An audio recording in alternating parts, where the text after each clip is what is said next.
ஒரு புக் ஷாப்பில் டைட்டில்ஸ் எப்படி ஃபிக்ஷன் நான் ஃபிக்ஷன்னு பிரித்து வச்சுருப்பாங்களோ அதே மாதிரி நம்ம கம்யூனிகேட் பண்ணுறது ஒரு ஸ்பெக்ட்ரமில் இருக்கு. அது கலர்ஃபுல் ஸ்டோரி டெல்லிங்கில் இருந்து பிளைனாக உண்மைகளை சொல்கிறது வரைக்கும். ஃபிக்ஷனும் நான் ஃபிக்ஷனும் நம்மக்கிட்ட பேசும்போது ரெண்டும் ஆப்போசிட் பர்பஸ்க்காக சொல்லப்படுது. இந்த டிஃப்ரென்ஸை புரிஞ்சுக்க முதல்ல இதோட டெஃபினிஷனை பார்த்துட்டு அப்புறம் ஒரு ஃபேமஸ் கிளாசிக் ட்ராஜடி எக்ஸாம்பிளை பார்ப்போம். ட்ராஜடி அப்படின்றது ஒரு வகை நாடக படைப்பு. அதில் மெயின் கேரக்டர் ஒரு பெரிய வீழ்ச்சியை சந்திக்கிறான். இது அவனால் கண்ட்ரோல் பண்ண முடியாத சூழ்நிலைகள் காரணமாக நடக்குது. பாரம்பரியமாக துயர நாடகத்தோட நோக்கம் அதோட சேர்ந்த ஒரு மன தூய்மையை தூண்டுறது, அதாவது இன்பத்தை தட்டி எழுப்புற ஒரு வழி. இப்போ ஃபிக்ஷனுக்கு போலாம். ஒரு காலத்துல தீப்ஸ் நாட்டோட ராஜாவுக்கும் ராணிக்கும் ஒரு பையன் பிறக்கிறான். அந்த பையன் பேரு எடிபஸ். அவன் பிறந்த சில நாள்ல ஒரு தீர்க்கதரிசி ராஜா கிட்ட இந்த பையன் பெரியவனாகி தன்னோட அப்பாவை கொன்னுட்டு தன்னோட அம்மாவையே கல்யாணம் பண்ணுவான்னு சொல்றான். இந்த விபரீதத்தை தவிர்க்க ராஜா தன்னோட வேலைக்காரன் ஒருத்தன் கிட்ட தன்னோட மகனை கொல்ல சொல்றான். ஆனா அந்த வேலைக்காரன் கொல்ல மனசு இல்லாம அந்த அப்பாவி குழந்தைய ஒரு ஆடு மேய்க்கிறவன் கிட்ட ஒப்படைச்சிடுறான். அந்த ஆடு மேய்க்கிறவரு அந்த பையனை கொண்டு போய் கொரிந்த் நாட்டோட ராஜா கிட்ட கொடுக்கறான். அவர் அவனை தன்னோட குழந்தை மாதிரி வளர்க்கிறாரு. எடிபஸ் பெரியவனா வளர்ந்ததுக்கு அப்புறம் இன்னொரு தீர்க்கதரிசி அவனோட விதியை சொல்றான். தன்னை தத்தெடுக்கப்பட்டவன் அப்படிங்கிறது தெரியாம எடிபஸ் தன்னோட துரதிர்ஷ்டத்துல இருந்து தப்பிக்க கொரிந்தை விட்டு வெளியே போறான். தீப்ஸுக்கு போற வழியில ஒரு வயதான மனிதனையும் அவனோட வேலையாட்களையும் சந்திக்கிறான். அங்க 2 பேருக்கும் சண்டை நடக்குது. எடிபஸ் எல்லாரையும் கொன்னுட்டான். தீப்ஸுக்கு வந்ததும் அந்த நகரத்தை பயமுறுத்திட்டு இருந்த ஒரு கொடிய ஸ்பிங்ஸை சந்திக்கிறான்.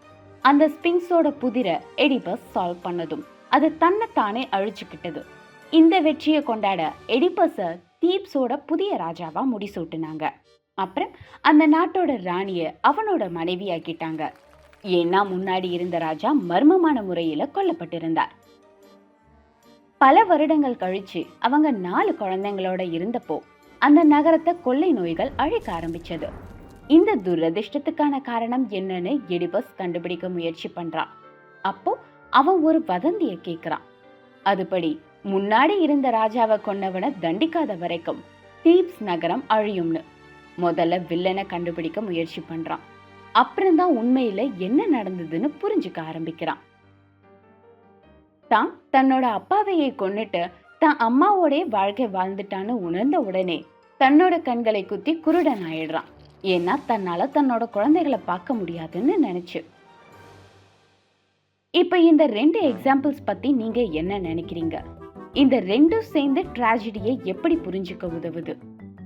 கதை உண்மை மாதிரி தோணும், உயிரோட இருக்கிற மாதிரி ஃபீல் ஆகும். நீங்க அதை எக்ஸ்பீரியன்ஸ் பண்ண முடியும், எமோஷனலி ஃபீல் பண்ண முடியும், இமேஜினேஷன்ல பார்க்க முடியும். ஏன்னா இது எக்ஸைட்டிங்கா இருக்கும்.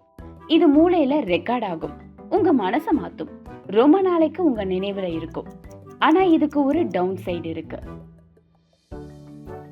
கதைகள் ரொம்ப சக்தி வாய்ந்தவை.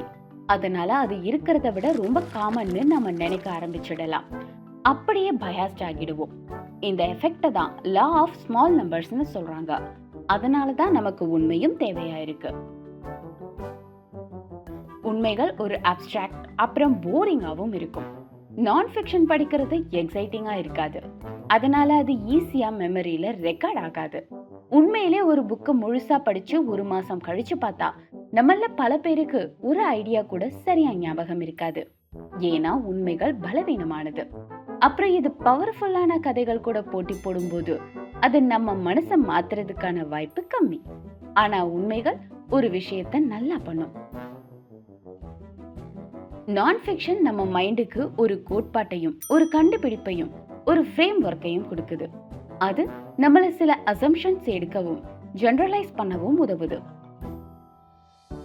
இந்த 2யும் ஒரு ஸ்பெக்ட்ரம்ல வச்சு பார்த்தா அதிக நினைவாற்றல் வெர்சஸ் குறைந்த நினைவாற்றல், எளிதான வாசிப்பு வெர்சஸ் கடினமான படிப்பு, அப்புறம் சப்ஜெக்டிவ் பெர்ஸ்பெக்டிவ் அகநிலை கண்ணோட்டம் வெர்சஸ் ஆப்ஜெக்டிவிட்டி புறநிலை கண்ணோட்டம் அப்படின்னு இருக்கும்.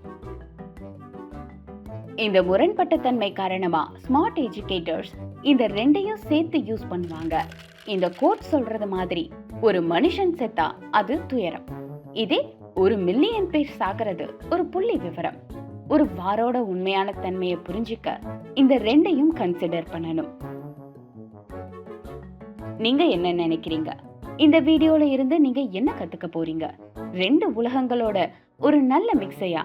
உங்க தாட்ஸையும் காம்ப்ளெக்ஸ் டாபிக்ஸும் புரிஞ்சுக்க உங்களுக்கு பிடிச்ச வழியையும் கீழே கமெண்ட்ஸ்ல ஷேர் பண்ணுங்க.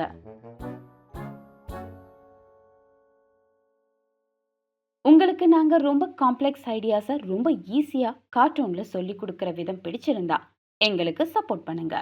அப்புறம் www.patreon.com ஸ்ப்ரவுட்ஸ் வெப்சைட்டை விசிட் பண்ணுங்க. அது எப்படி ஒர்க் ஆகுது, அதுல உங்களுக்கு என்ன இருக்குன்னு தெரிஞ்சுக்கோங்க. உங்களோட வருகையை எதிர்பார்க்கிறோம். நீங்க ஒரு பெற்றோர் அல்லது கல்வியாளராக இருந்தா எங்களோட வெப்சைட் sproutsschools.com செக் பண்ணி பாருங்க. அதுல இந்த வீடியோ, மற்ற வீடியோ லெசன்ஸ், அடிஷ்னல் ரிசோர்சஸ், அப்புறம் கிளாஸ் ரூம் ஆக்டிவிட்டீஸ்லாம் இருக்கு.